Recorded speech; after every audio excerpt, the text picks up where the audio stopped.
Monsieur Lafort, bonjour. Vous êtes intervenu aujourd'hui au grand dossier de la protection sociale sur les territoires. Quels sont aujourd'hui les acteurs principaux en matière sociale sur ces territoires? Alors, les acteurs principaux, si on prend la protection sociale globalement, alors évidemment, d'abord il y a les caisses de sécurité sociale qui gèrent tout le volet, en gros, qu'on peut qualifier d'assurantiel. Voilà. L'État est présent, je dirais, sous deux formes. La forme dominante pour tout ce qui est le sanitaire, les politiques de santé, le médico-social, c'est évidemment l'ARS. Et puis, de façon beaucoup plus réduite, au travers des compétences qui restent au service déconcentré de l'État, les directions de la cohésion sociale, qui gardent principalement en matière de prise en charge des populations qu'on dit en difficulté ou plus démunies, etc., qui gardent un ensemble d'attributions qui sont relativement importantes, enfin, sinon en volume financier, en tout état de cause, au moins quant aux effets que ça peut produire.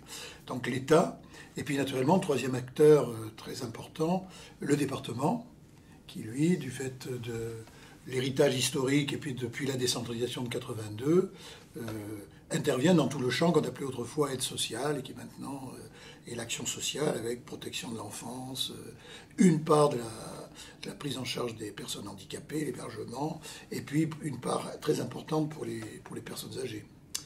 Voilà en gros. Alors les communes, elles, au travers de compétences qu'on dit facultatives, puisqu'en réalité elles n'ont plus de compétences légales, via les CCAS ou en direct, les communes ont aussi un rôle très important vers les personnes âgées, vers les jeunes, avec des politiques qui sont un peu périphériques, disons, à la protection sociale stricto sensu, mais qui ont un impact très important quand même sur la régulation de tous les problèmes sociaux qu'on rencontre, quoi. Voilà. Justement, comment vous voyez la coordination entre ces différents acteurs sur les territoires? Alors ça, c'est un problème difficile. Disons, l'état du champ tel que je viens de le décrire se caractérise par le fractionnement, la segmentation, l'émiettement. Voilà. Et ça, c'est un héritage du passé, à partir du moment où, dans la constitution de l'appareil des politiques publiques français, on a eu une logique qui consistait à découper les activités, à les confier à des acteurs différents, etc. Donc, en réalité, avec cette idée que la cohérence d'ensemble se produisait au niveau national, au niveau du législateur et des autorités gouvernementales, et puis ensuite l'application sur ce qu'on appelle aujourd'hui les territoires, qu'il faudrait plus appeler d'ailleurs, à l'époque on appelait le local, l'application de ces politiques localement produisait globalement, de façon quasi automatique, une cohérence. Voilà. Donc, par exemple, quand on faisait une école, on ouvrait des services adjacents, ou quand on faisait un quartier, plutôt, il était entendu qu'on mettait une école, qu'on mettait un centre social, qu'on mettait des antennes du service social départemental, etc. Mais chacun, en quelque sorte, venait mettre sa brique, et l'idée de ce système, c'est que, finalement, ça faisait une sorte de cohérence globale. Or, pour des raisons dans lesquelles on ne peut pas rentrer, et qui sont assez complexes, de toute façon, ce modèle ne fonctionne plus. Donc on essaye de coordonner, mais à mon avis, pour aller à l'essentiel, nous sommes dans des phases de transition, de mutation. On est encore pris dans le modèle segmenté, cloisonné du passé. On essaye de coordonner, donc il y a tout un tas d'instruments de coordination, etc., qui se mettent en place. Mais, alors ils produisent des résultats, mais souvent les résultats ne sont pas à la hauteur des attentes. Et puis, ça produit un effet pervers important, c'est que ça complexifie les systèmes. C'est ce qu'on appelle les dispositifs. Alors justement, vous parlez de dispositifs, comment vous voyez l'avenir justement de ces différents acteurs du social sur les territoires? Plus de coordination, une réduction de leur nombre? Je pense, moi, alors une réduction de leur nombre, pas forcément, parce qu'on va toujours devoir articuler le transversal et le sectoriel. Les politiques sectorielles ne vont pas disparaître.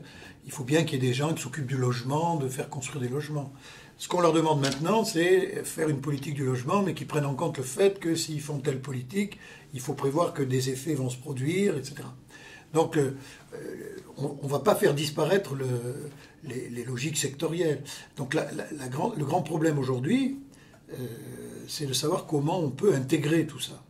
Alors, moi, j'ai une hypothèse qui me semble fondée d'abord historiquement, si on veut bien considérer que, au fond, c'est le système politique, c'est le politique qui, en France, fabrique les territoires, les organise, etc. Donc je ne vois pas pourquoi ça changerait. Donc si on part de cette hypothèse, on peut en livrer une seconde quant aux évolutions à venir. C'est que tout va dépendre, à mon sens, dans une très large mesure, de la capacité de construire un système de collectivité territoriale qui soit structuré de telle façon que ces collectivités puissent se charger de constituer des politiques transversales, des politiques cohérentes, globales, dans les échelles qui leur seront attribuées, qui de toute façon auront toujours un caractère artificiel, mais le territoire par nature, ça n'existe pas. Donc pourquoi le politique, à mon avis, doit avoir cette mission, et c'est dans sa capacité à se repenser comme tel que l'avenir se construira, parce que, au fond, le politique, il cumule à la fois la légitimité démocratique et il a les moyens pour mettre en place des dispositifs organisationnels, organiques, pour que ça fonctionne. Très bien. Je vous remercie.